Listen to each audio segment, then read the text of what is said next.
জীৱনৰ সকলো আৰু সৰ্বস্ব ত্যাগ কৰি ধন মন তন আৰু নিজৰ যৌৱন জীৱনৰ কৰ্মময় সময়ৰ আটাইতকৈ অধিক অংশ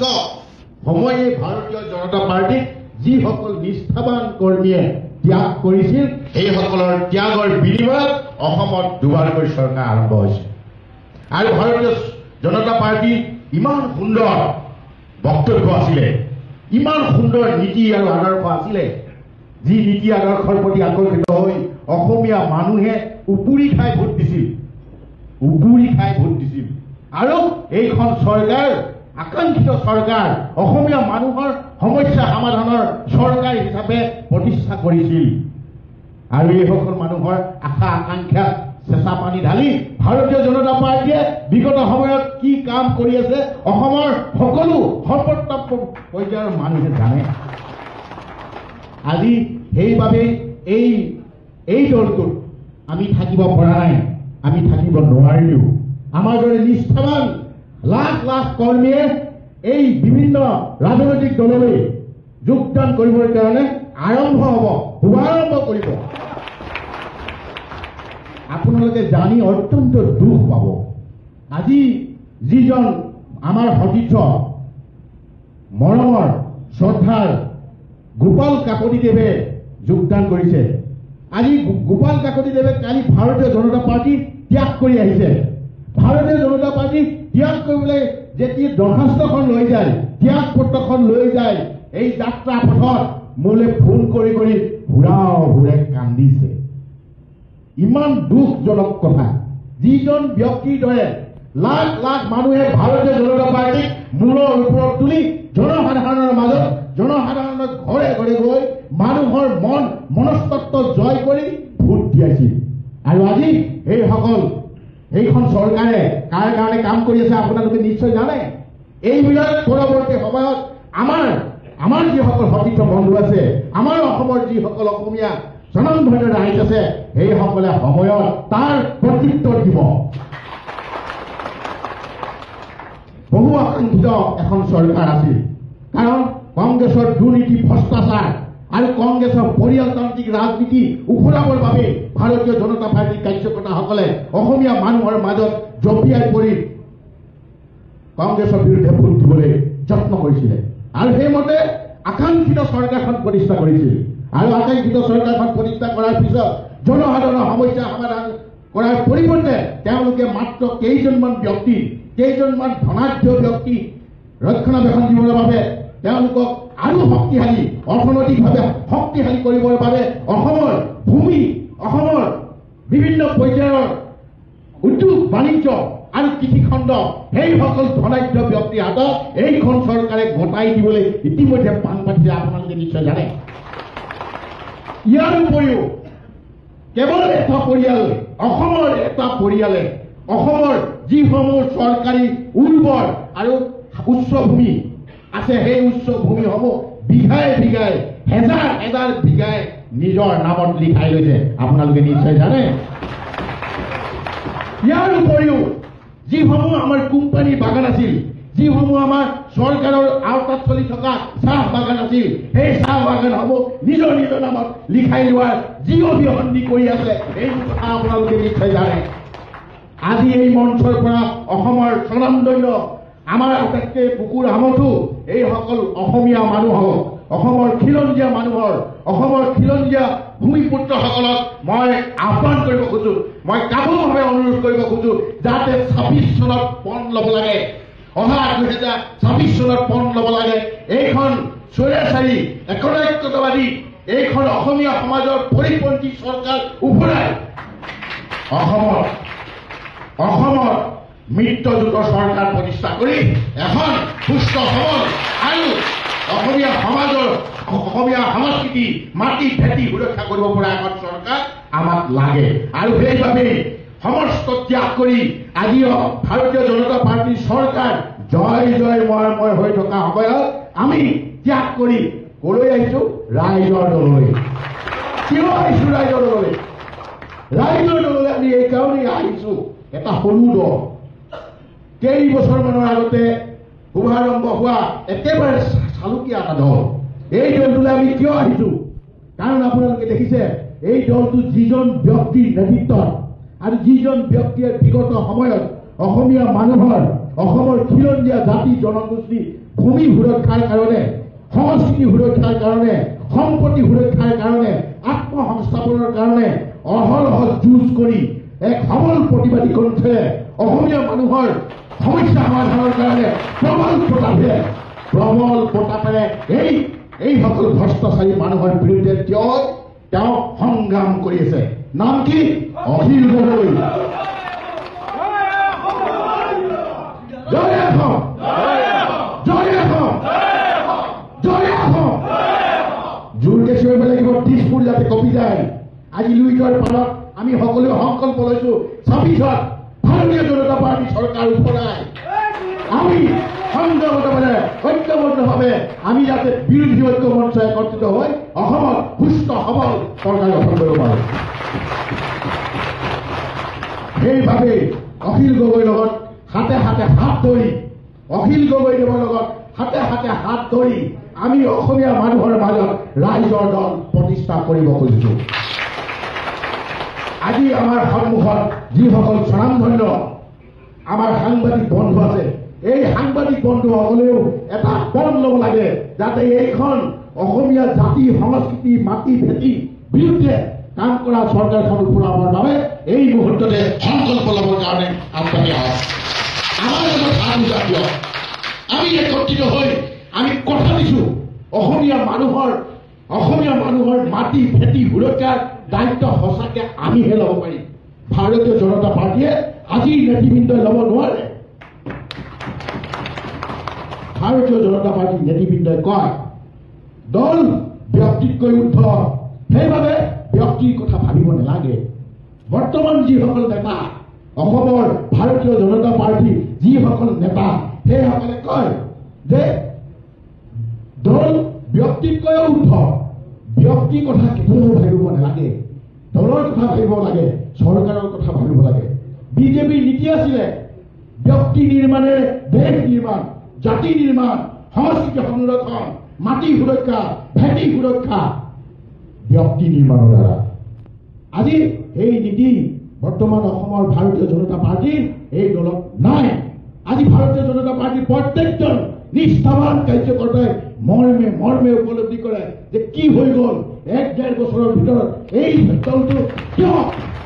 কিয় উন্নত হৈ গ'ল। ইয়াৰ কিন্তু কোনো উত্তৰ নাই। দ্বিতীয় কথা, ইমান এটা সুন্দৰ অভিব্যক্তি আছিলে, কি আছিলে ভাৰতীয় জনতা পাৰ্টীত যে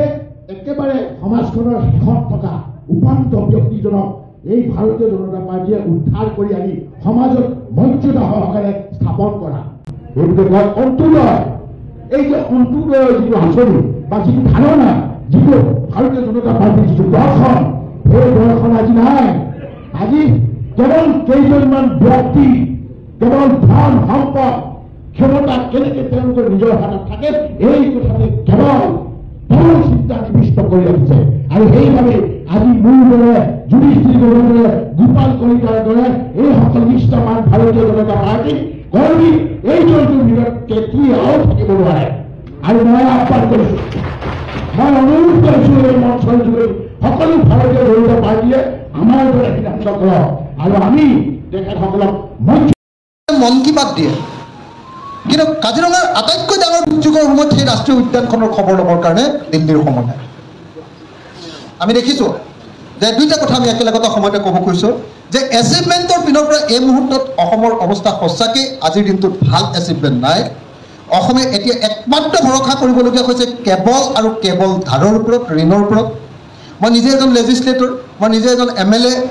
আমি বিধানসভাত এইবিলাকৰ ব্যাখ্যা কৰাটো আৰু এই আইনবিলাকৰ সমালোচনা কৰাটোৱেই আমাৰ কাম। মই যেতিয়া বাজেটবিলাকৰ সমালোচনা কৰোঁ আৰু তাক লৈ যেতিয়া পঢ়োঁ, তেতিয়া দেখি আহিছোঁ যে যোৱা সময়খিনিৰ ভিতৰত কেন্দ্ৰীয় চৰকাৰৰ পৰা অহা যিটো টেক্স,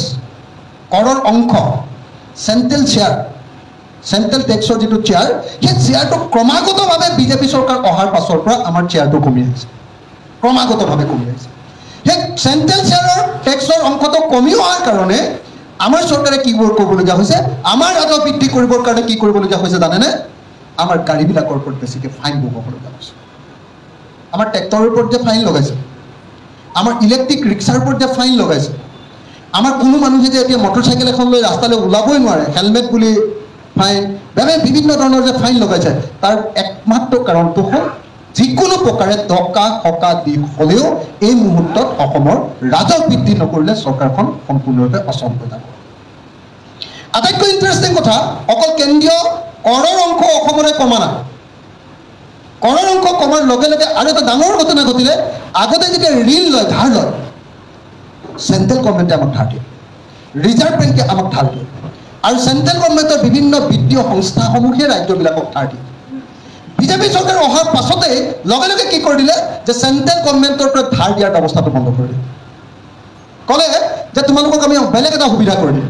ক'লে তোমালোকে মুকলি বজাৰৰ পৰা ধাৰ লোৱা মই নিজে MLA কাৰণে এইবিলাক অনবৰতে চৰ্চা কৰি থাকোঁতে মই গম পাওঁ যে মুকলি বজাৰৰ পৰা তোমালোকে ধাৰ লোৱা আৰু মুকলি বজাৰৰ কাৰণে মুকলি বজাৰৰ পৰা ধাৰ ল'বৰ কাৰণে তোমালোকক আমি FIBM বুলি এখন এক্ট দি দিছোঁ সেই এক্টখন সংশোধন কৰি কিমানলৈকে ধাৰ ল'ব পাৰিবা প্ৰত্যেকবাৰ বিধানসভাত এখন পাছ কৰিব লাগিব বাজেটৰ আগে আগে তাত কিমান ধাৰ ল'বা তাত সেইটো পাৰ্চেণ্টেজটো তোমালোকে তাতে বিধানসভাত পাছ কৰাই ল'ব লাগিব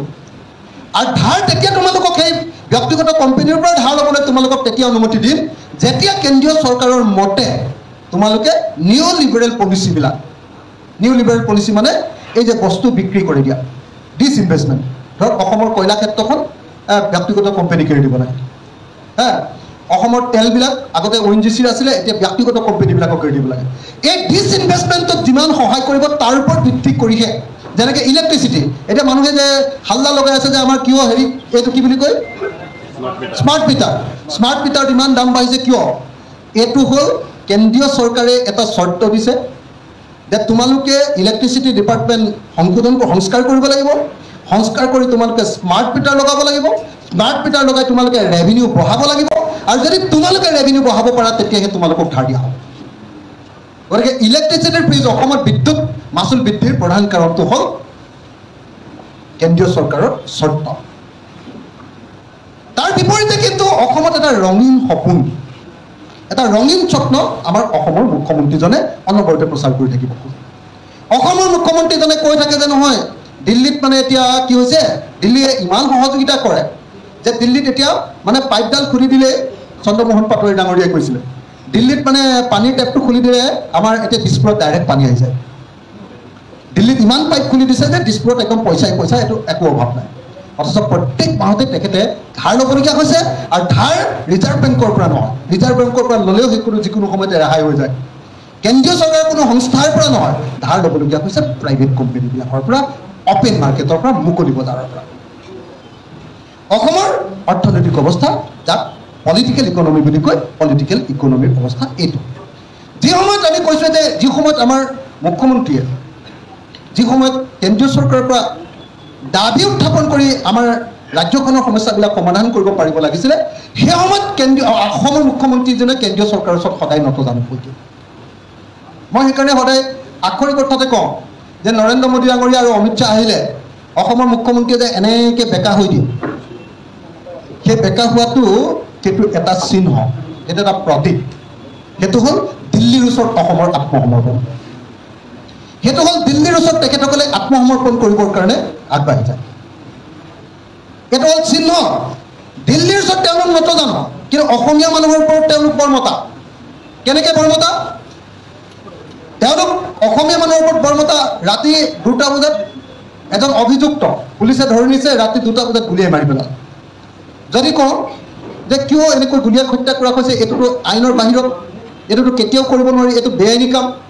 কেতিয়াও মানুহক গুলীয়াই হত্যা কৰাটো আমাৰ আইনে আমাৰ ভাৰতবৰ্ষৰ সংবিধানে কেতিয়াও অনুমতি দিয়া নাই তাৰ কাৰণে বিচাৰ ব্যৱস্থা আমাৰ জুডিচিয়াৰী ছিষ্টেম আছে এইটো এখন গণতান্ত্ৰিক ব্যৱস্থা তেতিয়া কয় যে অখিল গগৈ মুছলমানৰ পক্ষ এইবুলি তেওঁলোকে কয় অথচ আমি আইনগত কথাটো কৈছোঁ যে আৰু দেখিবলৈ পাব যে অকল মুছলমান মানুহক গুলীয়াই হত্যা কৰা নাই এতিয়া যিহেতু আপোনালোকে নিশ্চয় দেখিবলৈ পাইছে যে যিহেতু প্ৰকৃত অৰ্থত চৰকাৰখনে উন্নয়ন কৰিব পৰা নাই মইতো আপোনালোকক খাৰাং খাজকৈ কৈ দিব পাৰোঁ যে আজিৰ দিনটোত বিজেপি দলৰ